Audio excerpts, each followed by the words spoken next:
Assalamualaikum warahmatullahi wabarakatuh. Selamat datang kembali di channel kami Suyud MN Chess. Di video kali ini saya akan mengajarkan karokan klasikal variasi gajah C4 ya. Jadi sebelum saya ajarkan ini saya akan membahas suatu partai ya. Jadi partainya Mikhail Tal yang pemegang buah putih dan Botvinnik pemegang buah hitam ya. Jadi ini kejuaraan World Champion Moskow tahun 1960 ya. Mari mulai kita di atas papan, sedangkan pemegang buah putih Mikhail Tal ya. Oke. Jadi diawali dari E4, Botvinnik membalas C6, D4, D5, kuda C3, D kali E4, kuda kali E4 seperti biasa, gajah F5, kuda ke G3, gajah di G6 ya. Jadi setelah gajah G6 ini uh, Mikhail Tal menjalankan kuda 1 ke E2 atau kuda G1 ke E2. Nah, ini langkahnya Botvinnik membalas dengan kuda di F6 ya. Jadi ada variasinya macam-macam ya. Botvinnik tentunya sudah mempersiapkan ya kuda F6. Kalau di kuda F4 ya, tentunya saya pernah mengajarkan kalau kuda ke G1 ke E2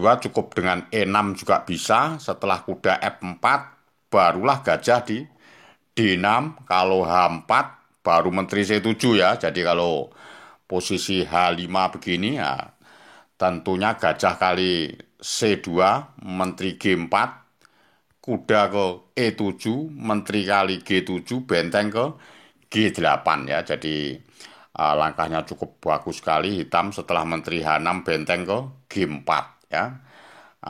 Terpaksa balik lagi kuda yang F4 ke E2, baru dibalas dengan kuda A6 dengan tujuan masuk ke B4. Setelah A3 barulah rokade panjang ya. Jadi langkahnya cukup bagus sekali hitam ya. Jadi kalau sudah paham ini, tentunya saya kembalikan posisi ke langkah teknya ya. Jadi kalau kuda F4 bagaimana ya? Kuda F4 dibalas kuda F6 ya. Jadi pas pada saat posisi gini tentunya Botvinnik sudah mempersiapkan ya. Jadi langkahnya kuda G1 E2 dibalas kuda di F6 ya. Jadi kalau kuda F4 bagaimana ya? Jadi kalau kuda F4 tentunya kalau H6 dulu kan kuda kali G6 ya, otomatis pionnya hitam kan tumpuk di G6 dan lemah sekali ya. Sedangkan gajahnya putih yang berwarna terang dikasihkan kuda tentunya nggak mungkin ya. Jadi adik-adik junior dan pemain catur, kawan-kawan catur, tentunya yang terbaik apa kalau kuda F4? Kalau kuda F4 tentunya tidak usah dijalankan H6, langsung E5 aja ya. Jadi E5 tentunya kalau D kali E5 barulah menteri di A5. Jadi makan pion yang ada di E5 itu jatuhnya ngecek ya. Jadi menteri kali E5. Jadi cara mengantisipasinya seperti gitu. Jadi kalau gajah D2 ya menteri kali E5 cek ya. Jadi kalau menteri E2 ya kuda ke B ke D7 ya. Jadi cukup bagus sekali dan imbang ya. Tentunya lebih bagus hitam ya. Di permainan akhirnya buahnya berkembang semua ya. Oke, paham ya. Jadi kalau sudah paham ini saya kembalikan ke langkah teknya. Oke. Ini jadi saya kembalikan posisi dari awal. Setelah kuda G1 ke E2, Botvinnik membalas dengan kuda ke F6 ya. Jadi kuda F6 ini tentunya kalau kuda F4 tentu langsung dibalasnya dengan E5 ya sama Botvinnik ya. Tentunya Mikhail Tal juga nggak mau. Tentu Mikhail Tal langkahnya H4, H6, kuda F4, barulah gajah ke H7 ya. Jadi kalau E5 sudah nggak berlaku karena kuda kali G6 ya. Setelah gajah H7 barulah gajah C4 ya. Jadi karokan variasi klasikal, gajah C4 ya. Setelah E6 barulah rokade. Setelah gajah D6 barulah sama Mikael Tal mengombinasi kuda kali E6. Ini cukup langkah bagus sekali. Karena mungkin penemuan barunya Mikael Tal pada zamannya itu ya. Jadi F kali E6, gajah kali E6 ya. Setelah menteri C7, barulah benteng di E1 ya. Jadi menteri C7 itu tujuannya rencana mau rokade panjang ya. Mikael Botvinniknya ya. Jadi setelah kuda BD7, langkahnya Mikael Tal gajah di G8 cek ya. Jadi langkahnya ini agak meragukan ya. Yang terbaik itu seharusnya kalau dianalisakan itu gajah di H3 ya. Jadi ada dua variasi ya antara gajah di H3 sama gajah di G8 ya. Kita periksa satu persatu. Tentunya langkahnya tek gajah ke G8 ya. Jadi kalau suatu misal gajah di H3 ya tentunya lebih bagus putih saya kira ya. Tinggal raja di F8 atau raja di D8 ya. Jadi mari kita bahas raja F8 dulu ya. Kalau raja F8 tentunya menteri F3 langsung ya. Jadi suatu misal hitam melancarkan gajah kali C2 tambah terbuka lajur C-nya ya. Tinggal gajah D2. Kalau gajah G6 barulah gajah di E6 ya. Setelah benteng E8 barulah kuda ke F5. Jadi tambah tekanannya tambah lebih bagus putih ya. Setelah gajah kali F5 ya menteri kali F5 nanti disusul dengan menteri ke G6 atau G4 ya. Ini langkahnya tambah tidak bisa gerak buahnya hitam ya. Oke ya, paham ya. Jadi kalau suatu misal gajah kali F5, tapi kalau gajah kali F7 ya tinggal gajah F7, raja kali F7, tentunya barulah G4 ya. Jadi langkahnya terbaik untuk putih G4 nanti menyorong lagi dengan G5 ya. Paham ya? Oke, jadi lebih bagus putih kalau raja F8. Oke, kalau sudah paham ini saya kembalikan posisi ke raja ke D8. F8 sudah, sekarang kalau raja ke D8 ya. Kalau raja ke D8 tentunya langsung menteri kuda di F5 langsung ya. Jadi kalau benteng di G8 nggak mungkin karena ada menteri F3. Kalau raja C8 baru kuda kali G7 ya. Kalau benteng kali G7 tentunya menteri kali F6 ya. Tentunya unggul putih seru ya. Dan bisa dipastikan menang ya. Oke ya, paham ya. Jadi nggak mungkin lah kalau benteng ke G8 tentunya gajah kali F5 yang terbaik. Gajah F5, gajah kali F5, langkahnya barulah raja di C8 ya. Setelah raja C8 tentunya langsung C4 ya. Putih ya. Jadi biar buahnya putih ini biar benteng-bentengnya hidup ya. Tujuan C4. Buang-buang lajur-lajurnya ya. Oke, setelah B6 barulah menteri di F3, barulah analisanya ini G5. Ini G5 sangat bagus sekali. Hitam itu mengharapkan H kali G5, H kali G5, gajah kali G5 baru raja ke B7 ya. Setelah C5 ya, membuka lajur H kan, gajah di H2, raja F1, kuda ke D5. Jadi hitam selamat dari serangan-serangan yang tajam ya. Jadi cara mengantisipasi seperti itu. G5 tadi tujuannya ya, adik-adik junior yang baru belajar. Cara mengantisipasi langkah G5 tadi bagus sekali ya. Oke, jadi nggak mungkin sama putih dimakan. Tentunya langkahnya C5, barulah B kali C5, D kali C5, gajah kali C5. Langkah yang terbaik untuk putih B4. Jadi B4 ini kalau gajah kali B4 langsung benteng ke D1. Jadi mengancam kuda D7, petak D7. Kalau gajah di D6 ditutupin, tentunya gajah di B2. Kalau benteng C8 baru gajah kali F6 ya. Setelah benteng kali F6, gajah kali D7 dan seterusnya, dan dipastikan putih menang. Oke ya. Paham ya, jadi kalau pas posisi gini tentunya nggak mungkin gajah kali B4, gajah ke D4 ya. Setelah gajah D4, benteng ditariknya ke B1 dengan ancaman apa ini? Ancaman B5 ya.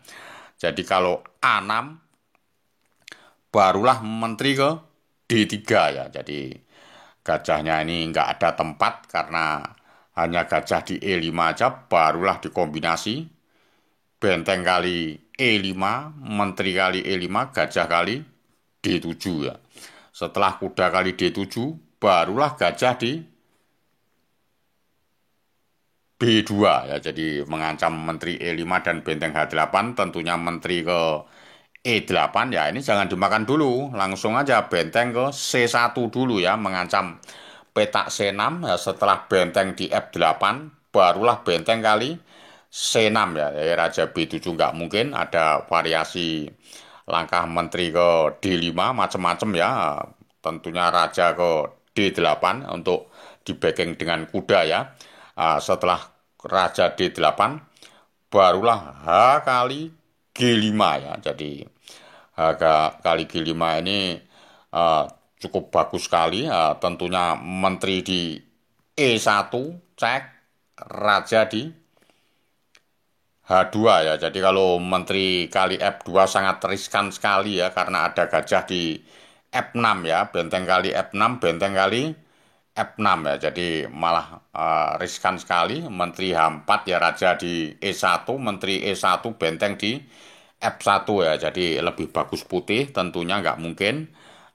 Pas pada saat posisi begini, tentunya makan ada di B4, baru tetap gajah di F6 ya. Cek benteng kali F6, G kali F6 ya. Setelah benteng C8, barulah benteng kali C8, raja kali C8, menteri kali A6 ya. Jadi pionnya hitam ini sampai habis ya.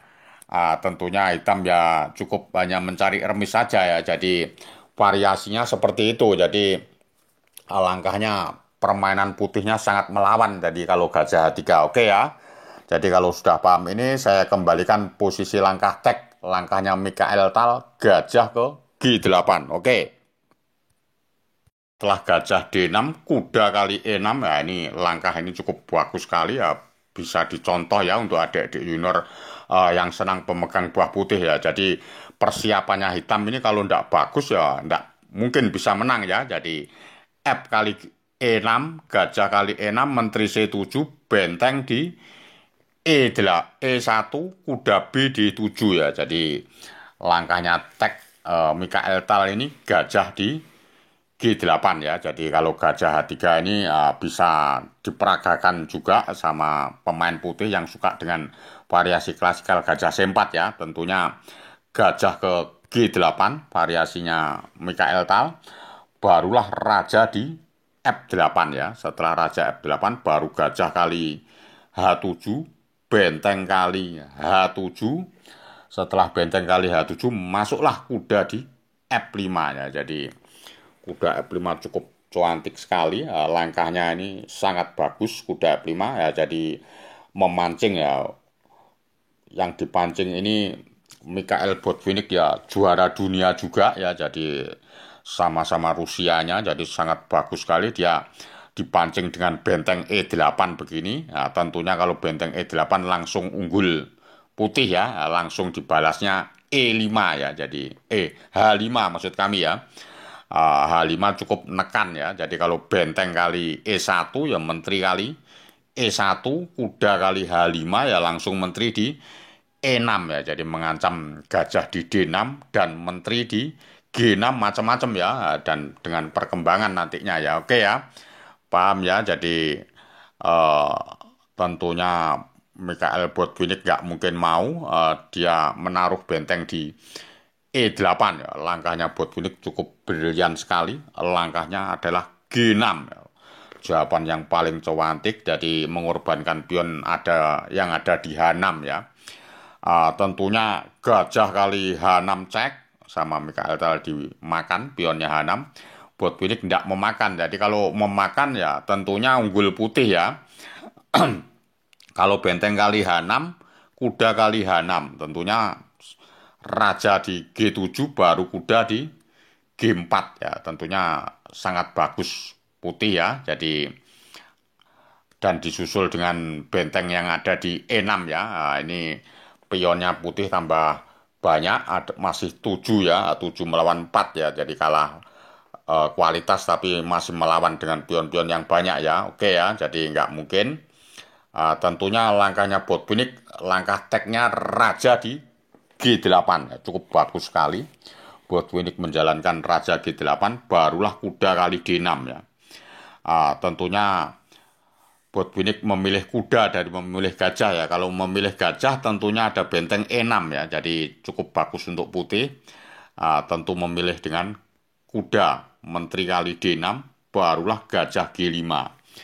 Setelah gajah G5 benteng di E7 ya. Jadi dia nggak mau benteng yang ada di E8 ya. Jadi kalau benteng di E8 rasanya bagusan putih karena menteri D3 dan benteng rajanya ke G7 ya. Jadi benteng yang ada di H7 ini posisinya kurang bagus ya. Paham ya?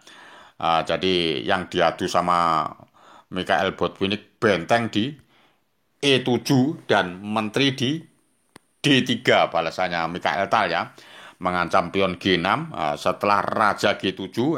Ini langkahnya Mikhail Tal membuat blunder ya. Jadi langkahnya benteng menteri ke G3 ya. Jadi tergesa-gesa mengajak permainan akhir, terjadilah kalah akhirnya ya. Jadi yang terbaik untuk putih itu seharusnya benteng kali E7 ya. Jadi pas pada saat posisi menteri G3 ini kurang bagus, kita ulang. Analisanya yang terbaik itu benteng kali E7, menteri kali E7 barulah menteri ke B3.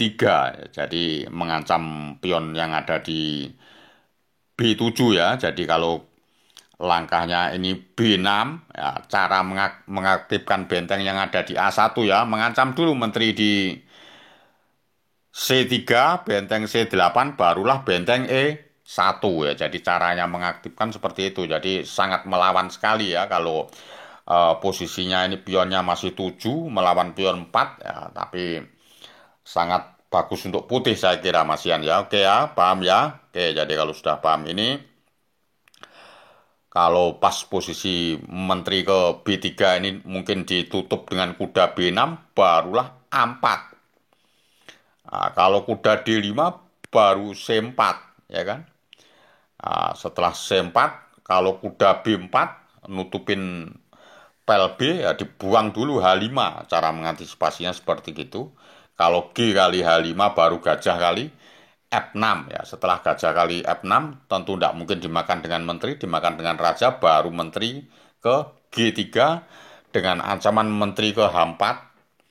Kalau benteng nanti di H8 barulah benteng di A3.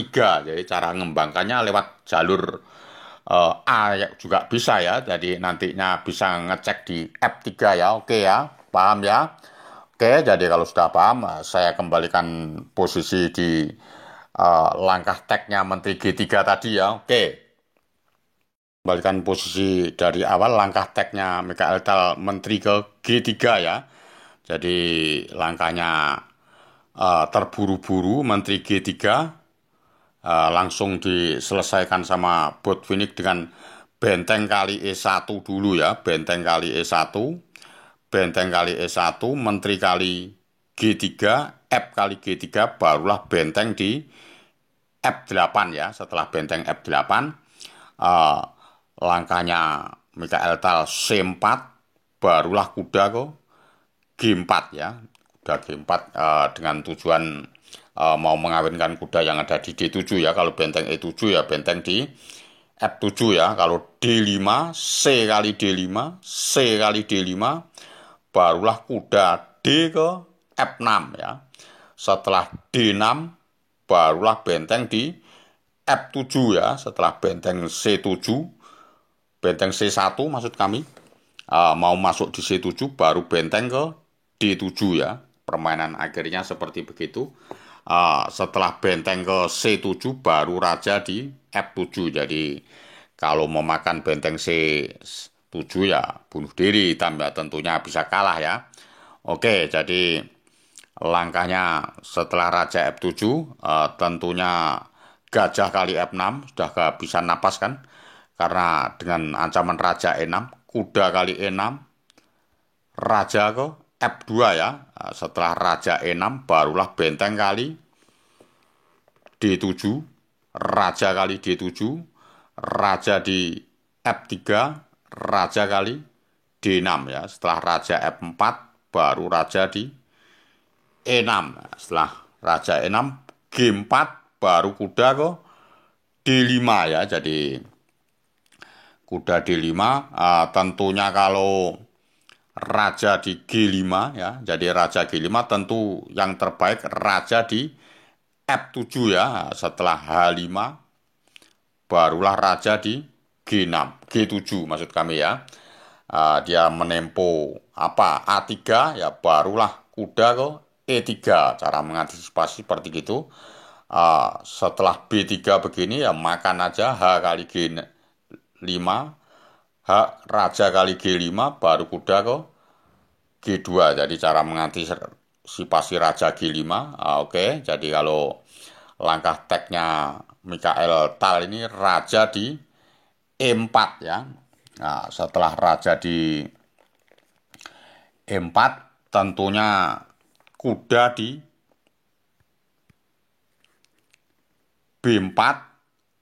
Setelah A3 barulah kuda di C6 ya. Jadi langkahnya Mikhail Tal G5 atau H5 sama aja ya. Jadi langkahnya G5, H5 langsung di G5 kan sama Mikhail Botvinnik ya. Dan langsung tinggal teknis saja. Kalah G5 juga kalah, H5-nya juga kalah ya. Tentu langkahnya H6. Cara mengantisipasi pion yang ada di sub menteri B7 A7 dan melawan A3 dan B2 ya. Mari kita mulai. H6 tinggal raja di F6 dulu ya. Setelah raja di D5 barulah raja di G6 ya. Ini tinggal teknis saja. Kalau raja E6 baru kuda di A5 ya. Jadi kemenangannya cukup dengan pion G aja nantinya. Ya, jadi apa ya? Setelah kuda A5 dia menjalankan A4 ya. Ini langkah menentukan ya, perlu dicontoh langkahnya Grandmaster Super dari Rusia, juara dunia pada tahun 1960-an ya. Jadi kuda ke B3. Setelah raja D6 barulah A5. Jadi cara mengantisipasi seperti begitu ya. Jadi cara penyusunannya ya yang perlu kita tiru ya. Jadi kalau dia mengejar raja di C7 ya dicegah dengan kuda C5 ya. Jadi kalau raja B6 ya kuda kali A4, raja A5, kuda kali B2. Jadi cukup dengan pion 1 yang ada di G5 itu yang menjadi bahan kemenangan ya. Oke ya, paham ya.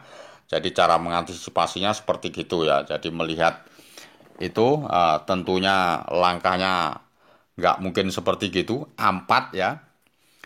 Setelah A4 baru kuda B3, raja D6, A5. Jadi langkah yang terbaik A5 itu. Setelah raja D5, raja C7 sudah kita peragakan. Kalau raja D5 ya tinggal raja kali H6 ya. Ditempo raja C4, kuda ke C1 ya. Kuda ke C1 dulu. Setelah raja ke B5 baru diancam lagi kuda ke D3 ya. Kalau B3 ya kuda ke C1 dulu lagi ya.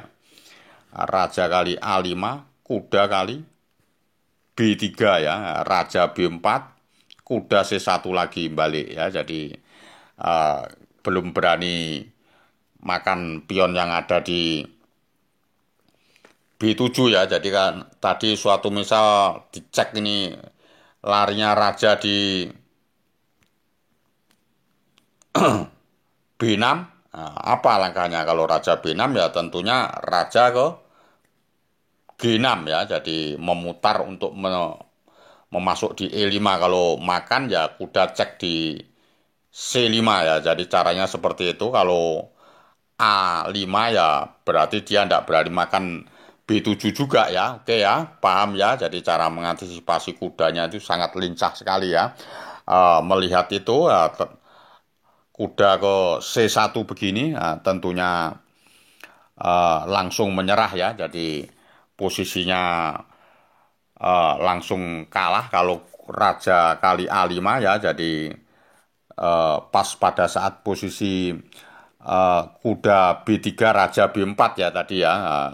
Kuda B3 raja ke B6 juga kalah, raja ke B4 ya. Setelah kuda ke C1 dikejar dengan raja C3 ya. Dikejar dengan kuda C1 dikejar raja C3, tentunya raja G6 ya. Jadi melihat nantinya akan terjadi kalah di pion G ya, pion A itu jatuh juga dengan kuda. Melihat itu Mikael Tal langsung menyerah. Oke, jadi demikianlah partai dari kami, dari partainya Grandmaster Super Mikael Tal sama Botvinnik juara dunia. Oke, jadi sebagai bahan perbandingan, bahan perbendaraan nantinya untuk adik-adik junior cara bermain klasikal Gajah C4. Oke, salam Gen Unasumus, kita satu keluarga. Wassalamualaikum warahmatullahi wabarakatuh.